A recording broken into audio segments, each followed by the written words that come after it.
ECSI fans, you want to revolutionize your sports investing habits? Allow me to tell you about WagerWire. WagerWire is an app that helps you become a superior bettor by allowing you to sync all your sports books and track all your bets in one place. See your current action, your betting history, and stats. You could also sign up for sports books and collect bonus offers. Follow them at WagerWire on X, as it's the best account on the platform. Head to App Store or Play Store now and search WagerWire and download the app.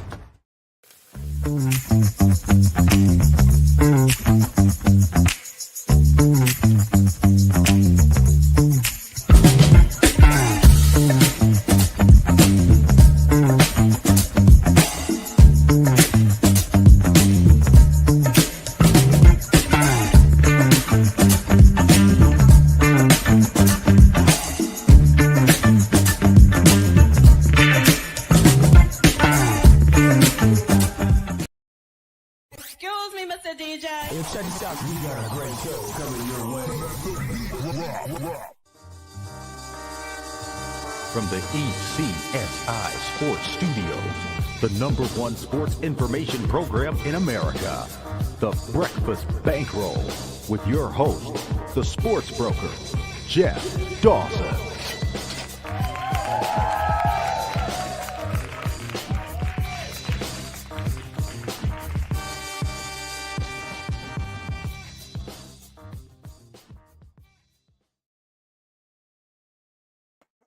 Good morning, sports fans from all around the globe. I am the co-host, Jeff Dawson, East Coast Sports Investors, and welcome to the Friday edition of the Breakfast Bankroll with good friend and colleague, Mr. Scotty Webb. Beam him up, Scotty. Live from Tampa. I am from Cape Cod in a cool, crisp 39 degrees in Cape Cod, Mass. today as we get prepared, supposedly, Monday night, Tuesday, potential first snowstorm, a pretty good one too, of the year. It looks like rain, but who the hell knows at this point.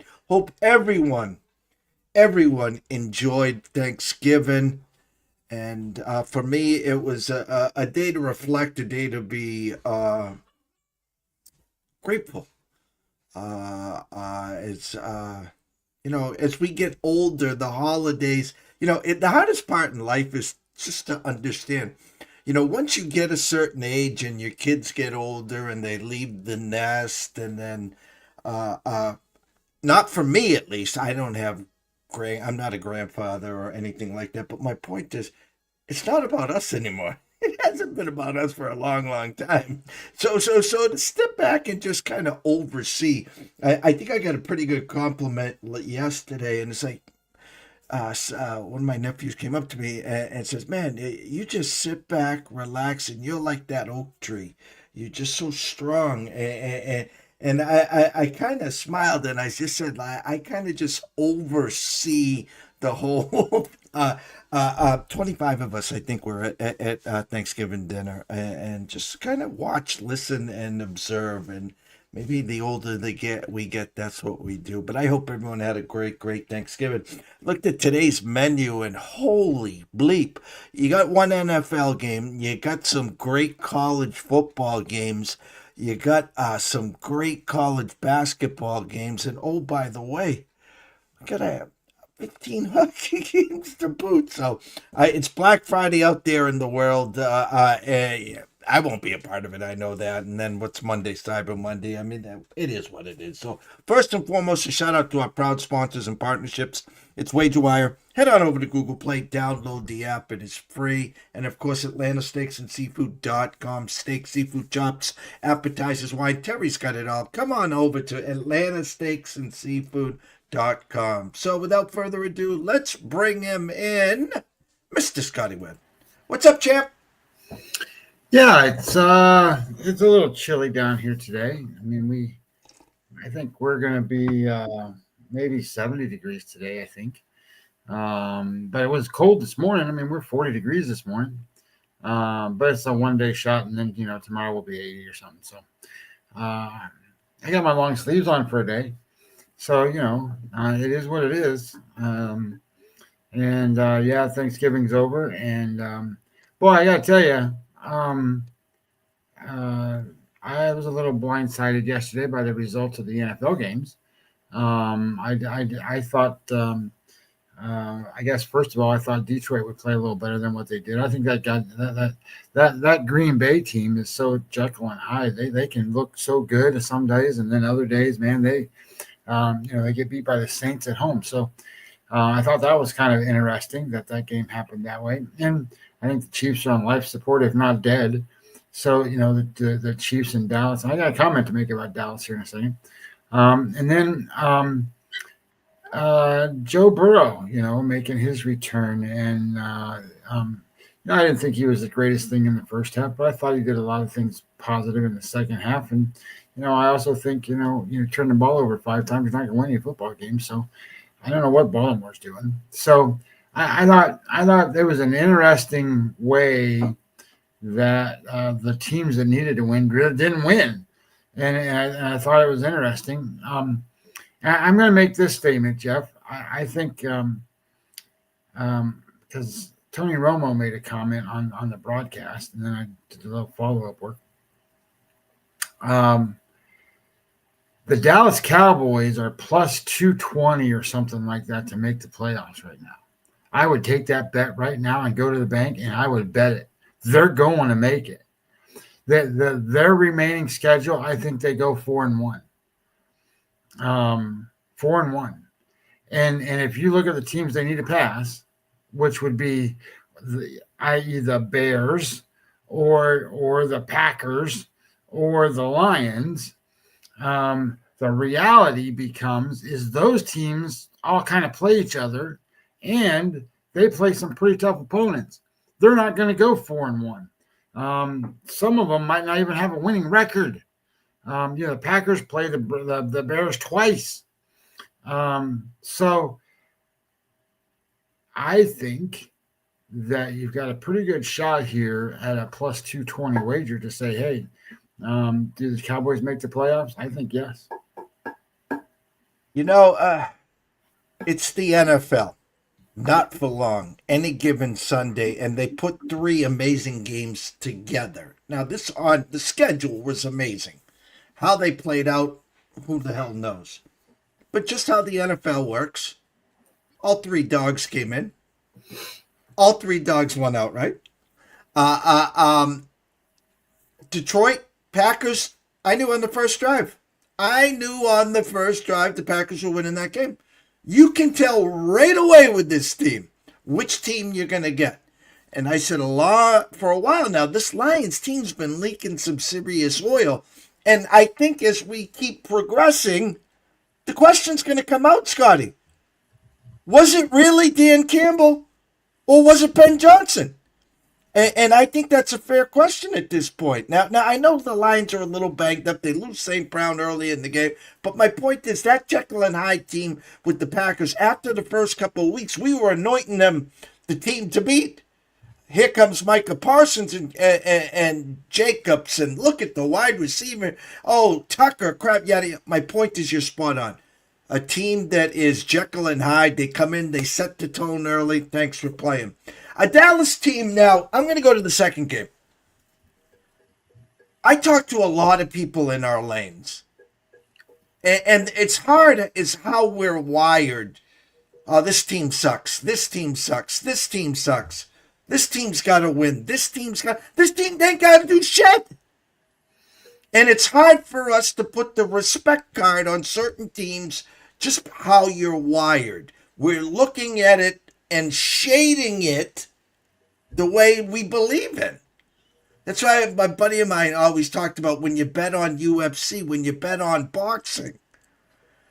And you're like, Jesus, did you see that? And you're yelling and screaming at the judges in the scorecard. It's because you're leaning one side. You're not taking an objective look. And that's probably a bad example because there's a lot of crooked stuff that we know goes on in boxing and UFC. But in come the Chiefs.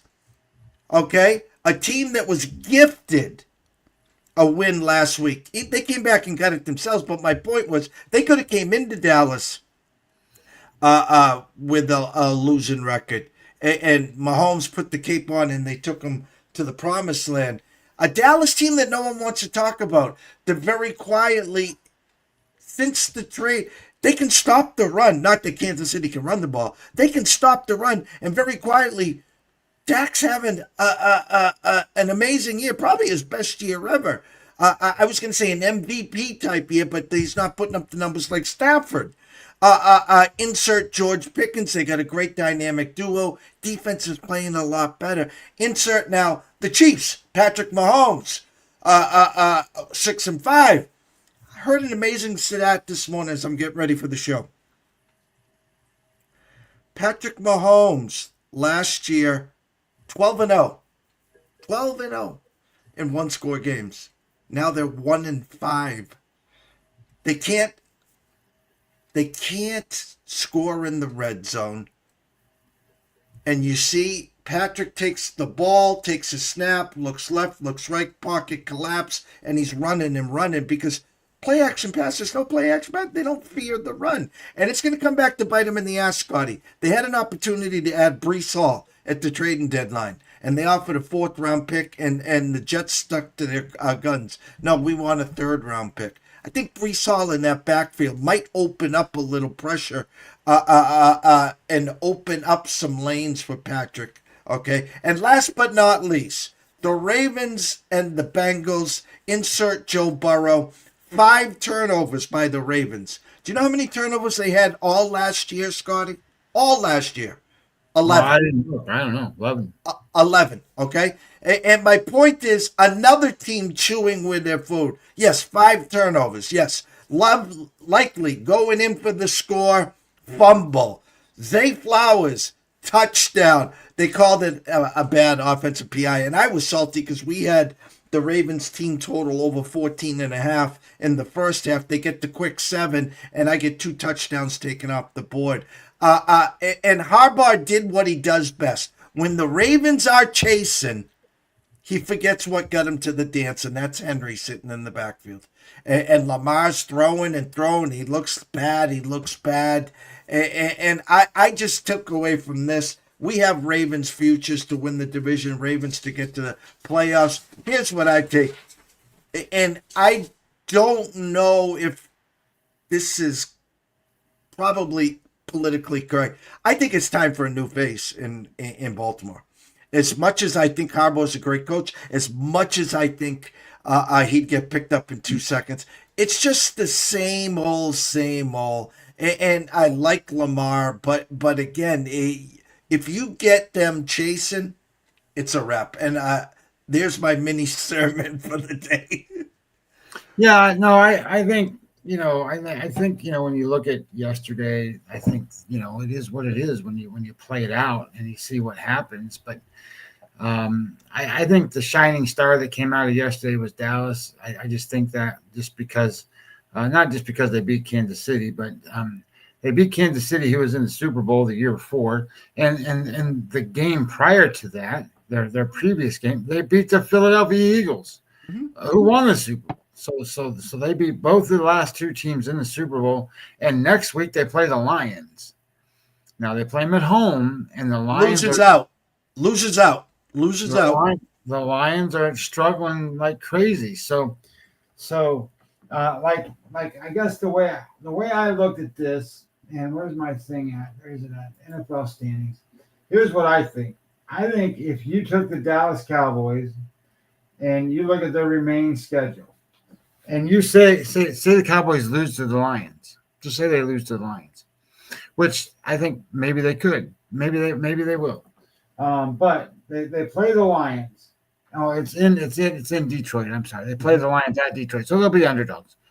And then they play the Vikings at home, the Chargers at home, the Commanders on the road, and the Giants on the road. They're going to win all those games. The NFL and road games we know could get a little wonky, but I do agree with you. With that, I'm just, what I'm saying, right? Like, just they're going to be favored in all of those games. Just say it that way. Okay. And then if you look at it from a different level, and so does that make them? That makes them 4-1, right?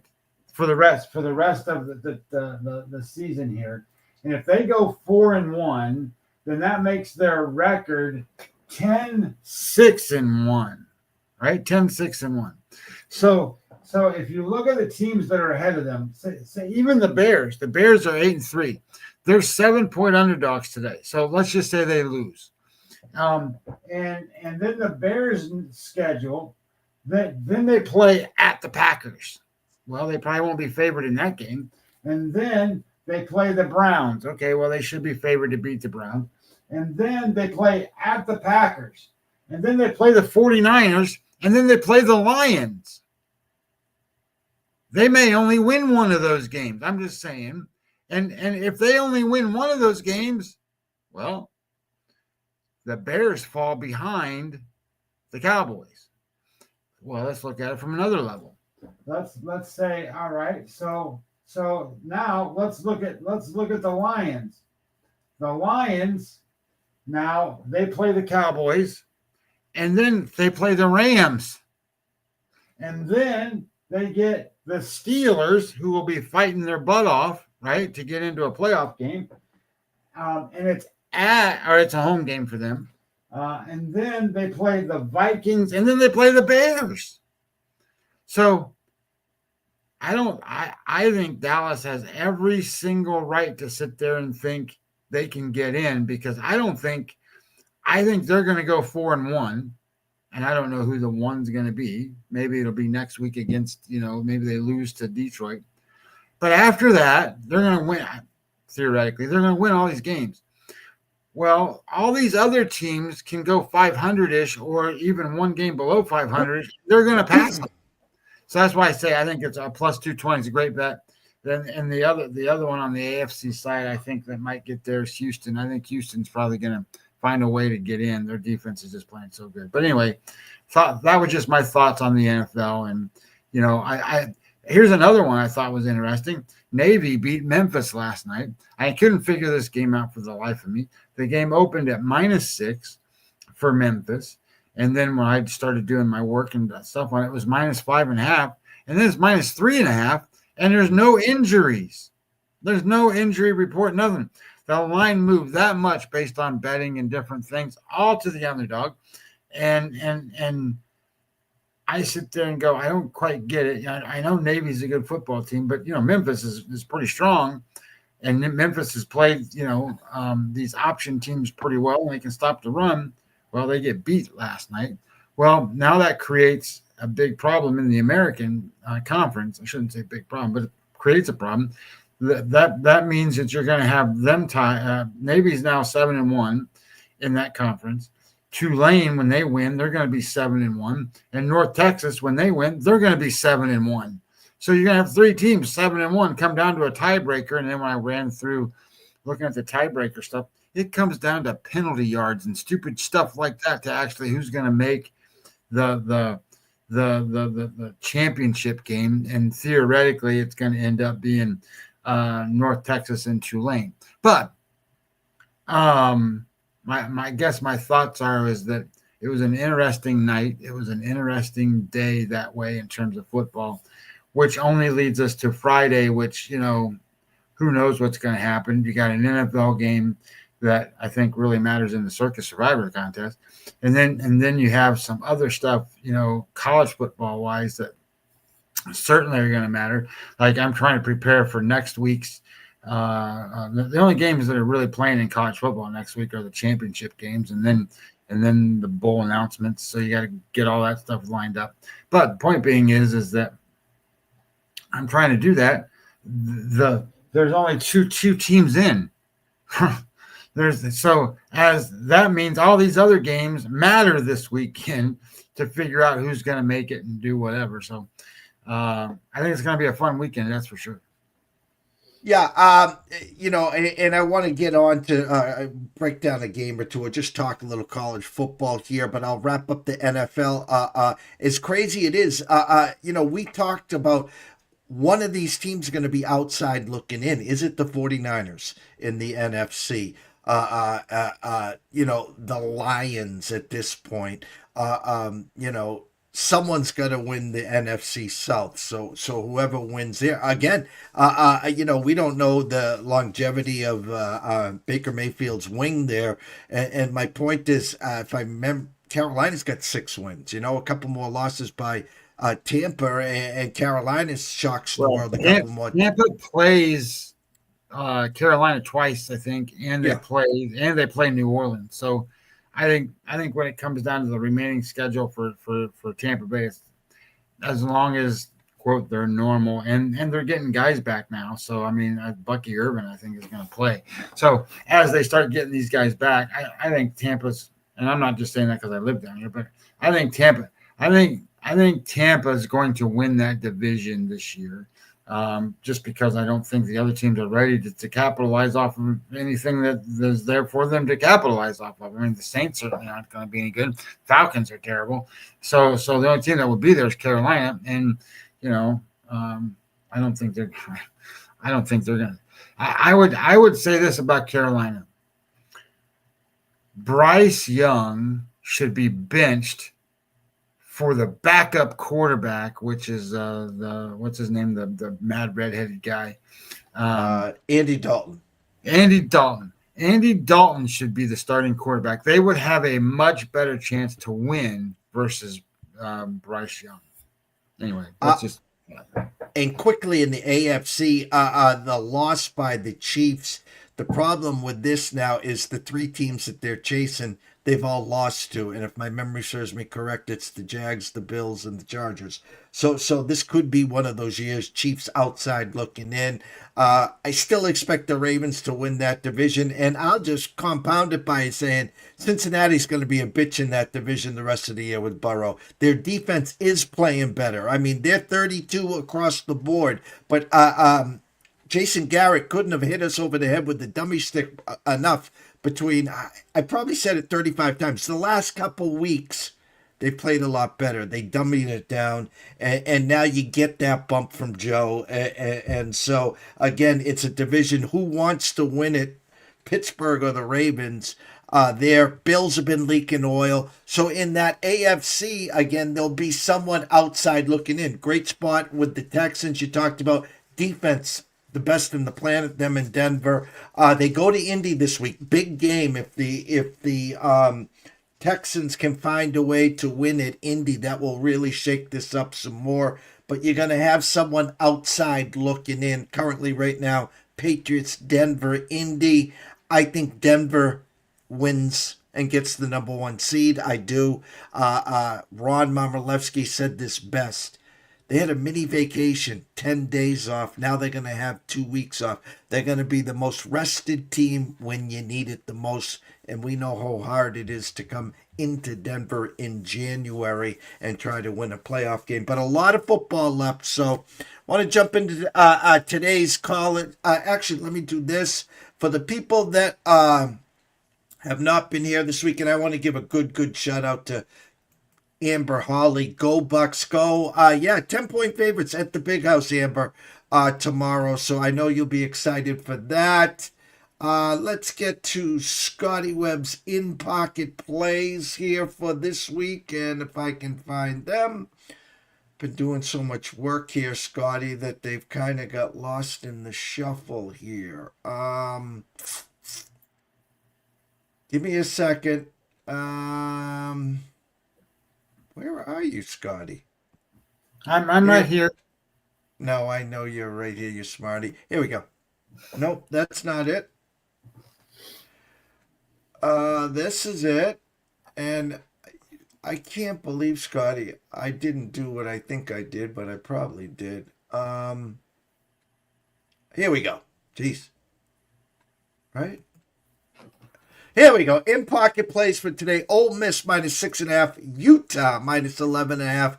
Georgia Bulldogs -13. Texas A&M -2. And tomorrow, Florida State +1. Vandy +3.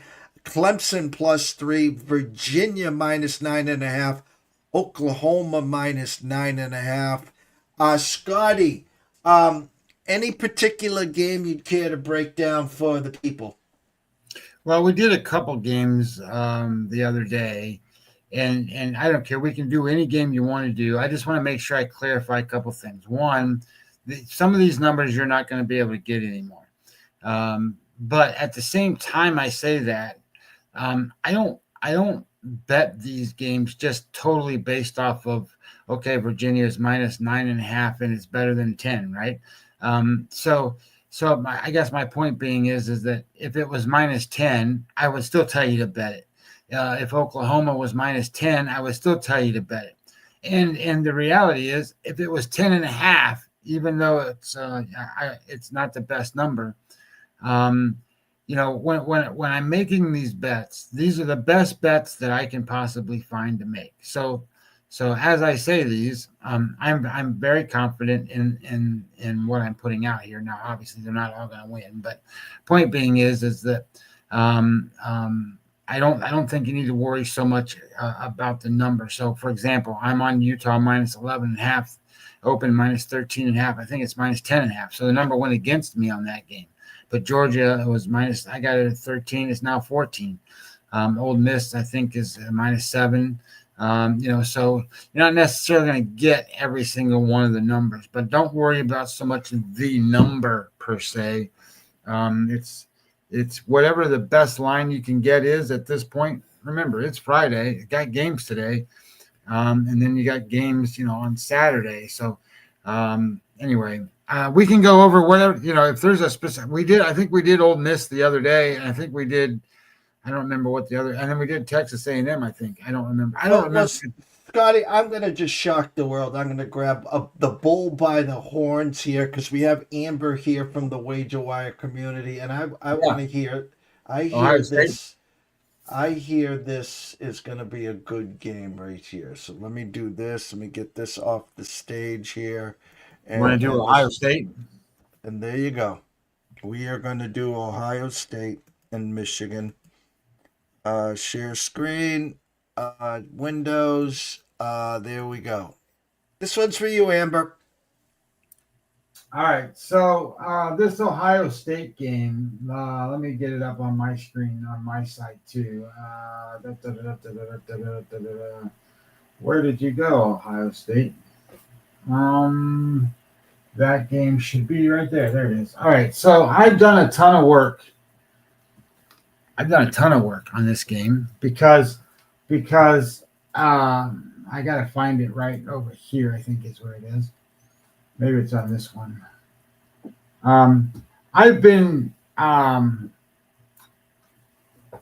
fighting on this game because there's a lot of things here to unpack. So first, here's the first thing. Most people in this game don't want to bet this game until they know what the status of the wide receivers for Ohio State are. So Tate, we're talking about Tate, the wide receiver, and Jeremiah Smith. Jeremiah Smith did not play last week. Tate hasn't played for 3 weeks. So here's the deal. Both will play in this game. Both wide receivers are going to play. Tate kind of under the impression is going to be full participants, going to play the majority of the game, and Jeremiah Smith may play 75-80% of the snaps. It's kind of the way I've heard it to be. So those two guys are going to play. That changes a little bit of the dynamic of what Ohio State can do. So if you look at just numbers here, you're talking about Ohio State number 1 in EPA.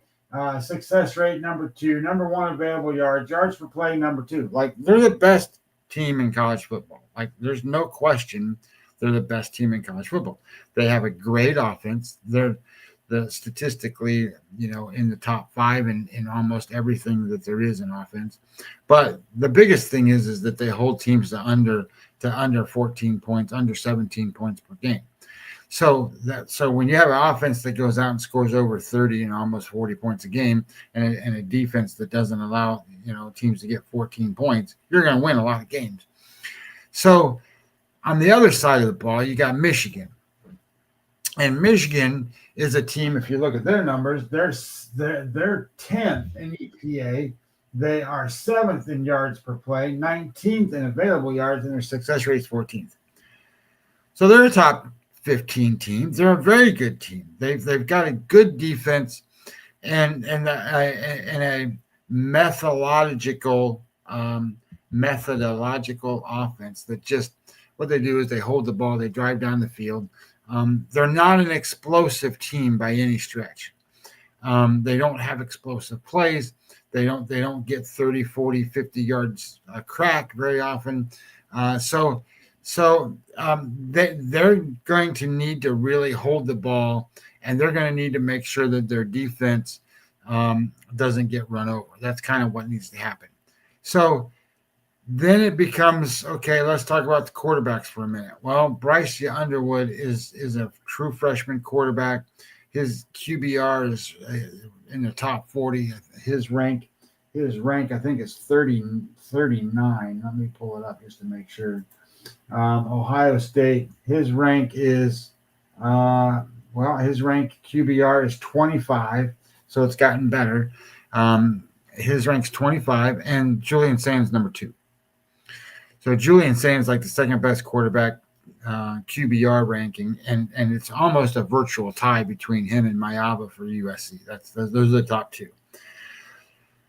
Now, let's just assume this game is in the middle of the summer, which obviously it's not, and its skies are nice and blue, and it's 75 degrees.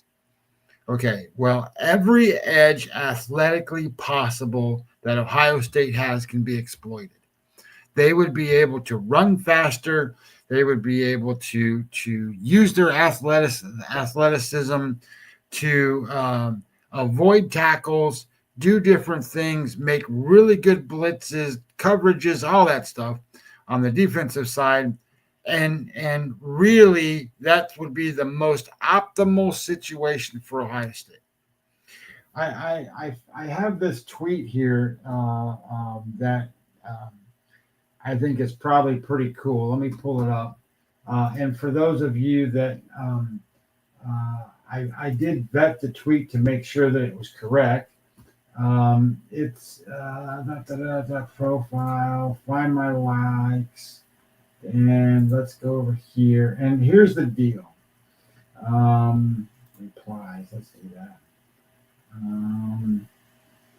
All right. Well, I am on the wrong doodad. I go to the right doodad and I'll find it. It was real interesting because let's go to profile. There it is. Here's some real interesting information on this Ohio State team. So the comment was made by some viewer or Twitter guy that Brian Hartline's offense wasn't as good as the offense that Chip Kelly ran last year. So here's the deal. So in case you're wondering, Ohio State is likely the most efficient offense possibly ever. They are dead last in punts with just 20 punts in 11 games. 20 punts in 11 games. Some teams do, 8 punts in one game.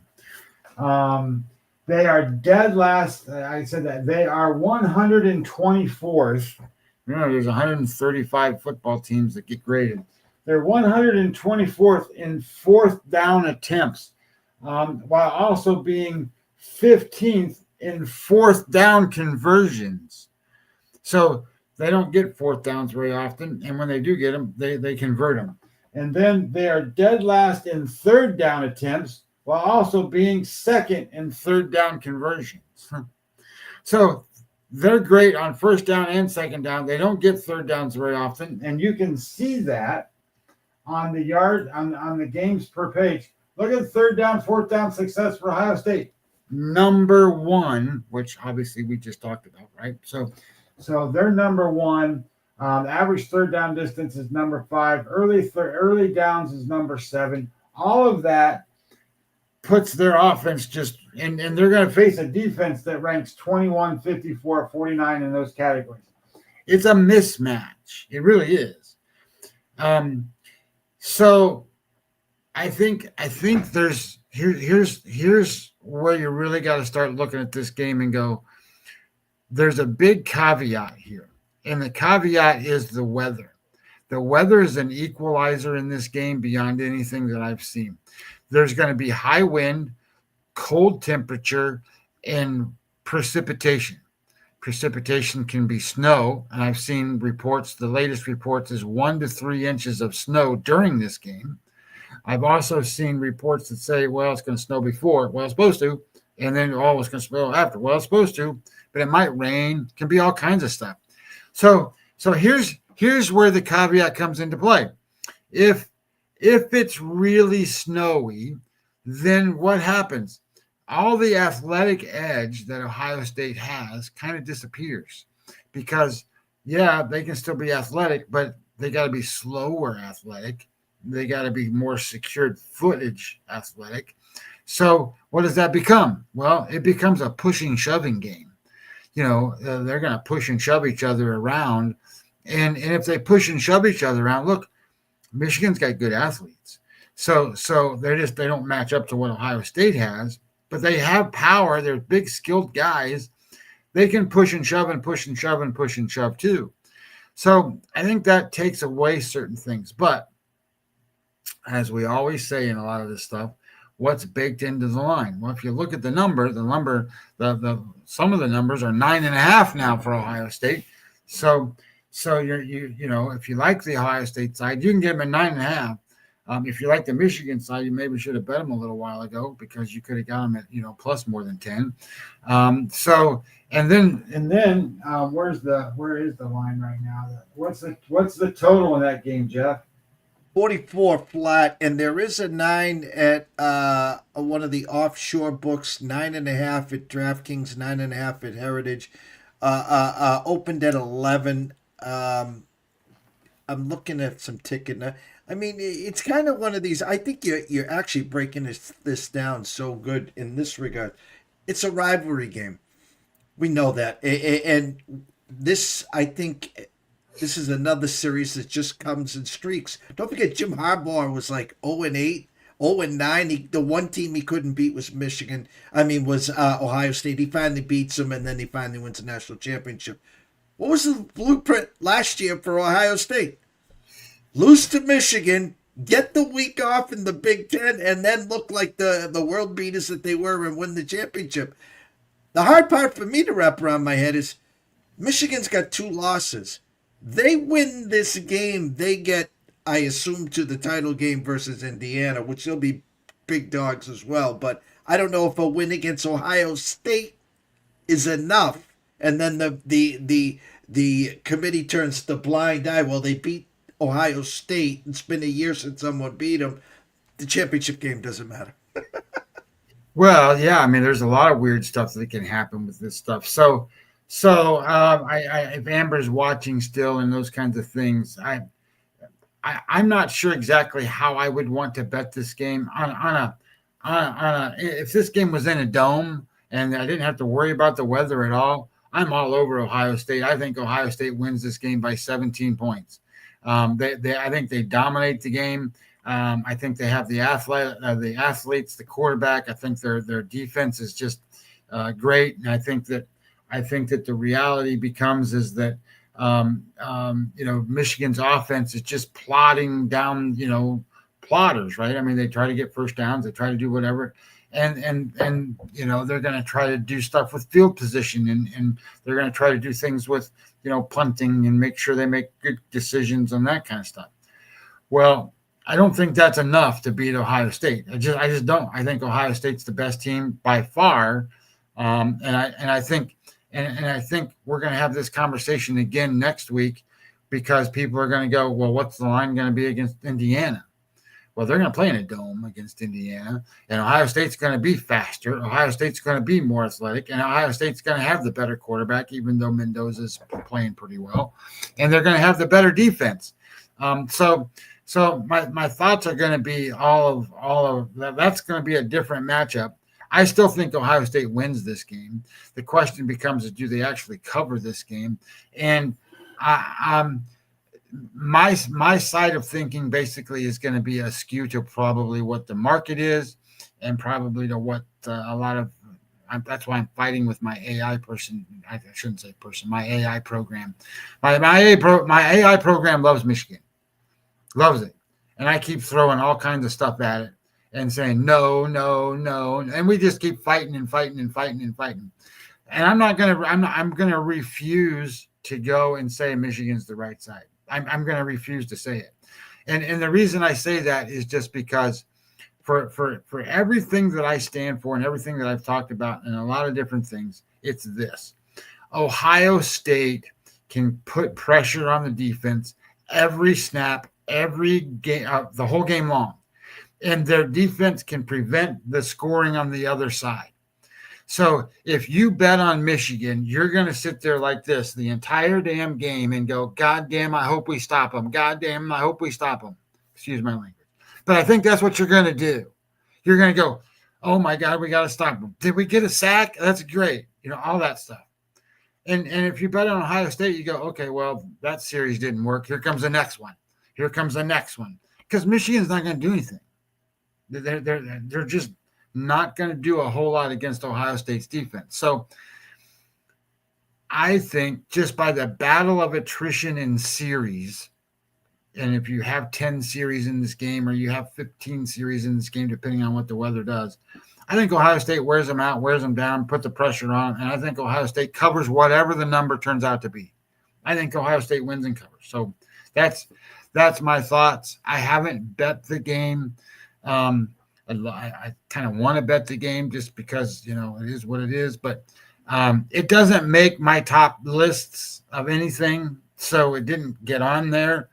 I will tell you the AI program, it makes its top lists of betting on Michigan, and I keep fighting it and fighting it and fighting it, and it'll come back and tell me, well, those are great points, but let me tell you why this is this, and this. And I just sit there and go, you make no damn sense. So anyway, it's that's the way I see the game. Maybe I'm totally wrong. Maybe other people see it a way different way. But my opinion is that Ohio State is the best team in college football. I don't think they're going to lose a game this year. And I think that, when they play like Michigan here, the equalizer's the weather, which can neutralize a lot. But at the same time, I hear all these people in Ohio talking about, well, Ryan Day gets all tight and he's against Michigan. That may well have been true. I don't think it's going to be true in this game. I think you're going to see a lot of difference in how he approaches this game compared to how he has in the past. And I think they just keep steamrolling teams and they keep going. And, I don't know who beats Ohio State. I really don't. I don't know who beats Ohio State. You got to have an offense that can score a lot of points against Ohio State. And Ohio State's got the number 1, number 2, number 3 defense in all of college football, and then throw that offense on top of it. I don't see it.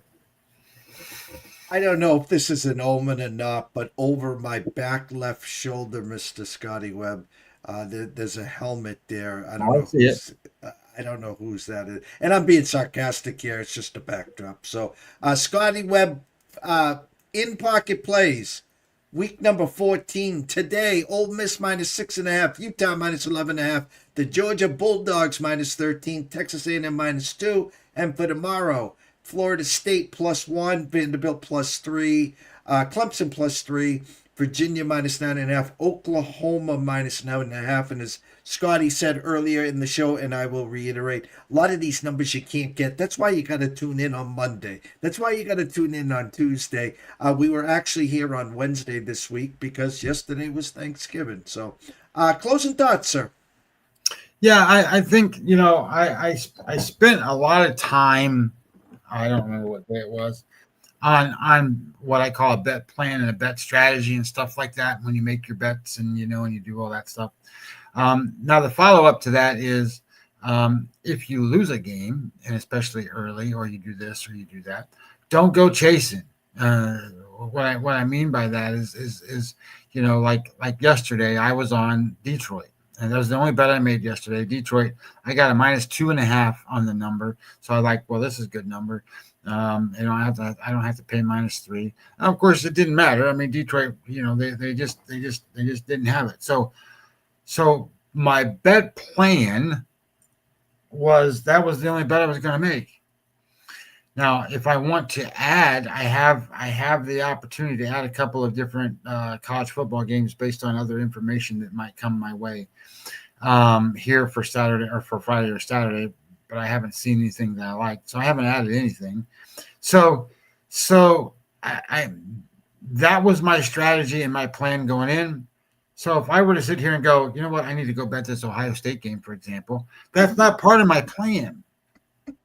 You know what I mean? That's not part of the plan. And you sit there and you do that because shit, I lost the first game. Well, it might be the only game you lose. You don't know. So as things kind of play out and as it turns out, what I'm trying to do is just basically simply say this. When you make your strategy and you make your plan, stick to your strategy and stick to your plan and run with it. And then when it's time to bet again, whether it's basketball, you maybe that's what you do. Maybe you go, I lost my first football game. Okay, great. Well, now I need to go make a basketball strategy or whatever and do that, or a hockey one or whatever it is. So you're not chasing losses in a turn in those kinds of things, right? Because the other thing you don't do is you don't go chase wins either. You go, oh, I won this, so I need to go bet double on that. Well, you don't do that. Just put things together the way you're supposed to do it and grow your account and do the things that you do. And then when you have a record that makes good sense, you're going to have profitability. If you have a record that's good, but you're a bad bet maker, bad wager person, it's hard to say that stuff. If you're bad at wagering, you could have a great record and still not make any money. So you got to be smart in how you invest things and do the stuff that you do, and be careful who you listen to and what you do. Ask lots of questions, guys. Look, you're never going to be the greatest poker player in the world until you do some experience of stuff and learn stuff and watch stuff and see stuff. Same thing applies to gambling on sports or anything else. Ask questions, and Jeff and I are willing to answer those things. Whether you want to ask us or not doesn't matter. Ask other people. Talk. Communicate. You hear Jeff say it all the time. I talk to people in our lanes, and this is what they think, and blah, blah, blah. It's important not necessarily to agree with what they say, but to get opinion and hear certain things. Like I think it's important for me to hear why Michigan's a better bet than Ohio State. And then I got to fight like hell to say, yes, this is my side of the opinion, right? So because if I can't do that, then I'm not convicted in that strategy. So anyway, point being is get the right advice, talk to a lot of people, and make your best judgments and go on. And don't worry about it. Don't worry about it. You made your best bet. That was your choice. And then you move on to the next best bet and your choice. It's like poker. Always play your best hand, right? Whether you guys got your aces cracked and then you got to go play another hand, well, it better be your best hand or you're going to be, remembering the shit that you did and you're going to lose more money. So always play your best hand. Always make your best bet. Anyway, there you go. I think possibly in about 7 or 12 minutes, I will be a guest with Andrew McGinnis on Wager Talk at McGinnis Picks. Nick Hathcote will not be on at 11 o'clock. He is across country and at family for the holidays, and we're going to try to squeeze in a show. Just too much commotion there. So me and Scotty will be back on Monday, God willing. For re-entry Monday, we'll talk about all the games on Friday, all the games on Saturday, of course, all the games on Sunday, as we will have the stage set for the championship games, conference championship games in college, hopefully make some more headway in the NFL. It's just one of those years, and I say this all the time. Sometimes you just gotta say it's a one-off year. And my point is, whether it's May, June, July, August, September, Labor Day, pre-flop, everyone's syndications, everyone's prognostications, everyone's preseason division lineups, MVPs, who's winning the AFC, who's winning the NFC, who's winning the Super Bowl. I haven't seen it. I know Scotty hasn't because it's not out there. No one had the Chiefs, the Ravens, the Bills, potentially all outside looking in. No one had the Lions out and so forth. So sometimes The light bulb's just going to come on because how we are wired. Oh, Dallas defense sucks. Oh, Dallas defense sucks. Oh, Dallas defense sucks. Oh, really? Have you looked at it the last few weeks? They can stop the run, too. Okay, well, the Bears suck. The Bears suck. Oh, really? Who's in first in the North? Oh, the Bears. Okay. And they've almost duplicated what the Patriots have done the last 8 weeks. But that's just how we're wired. And square peg, round hole. Well, the Lions got to win. I know they got to win. Did they win? No. Well, we know the Chiefs got to win. Yes, you're right. They do have to win. Did they win? No.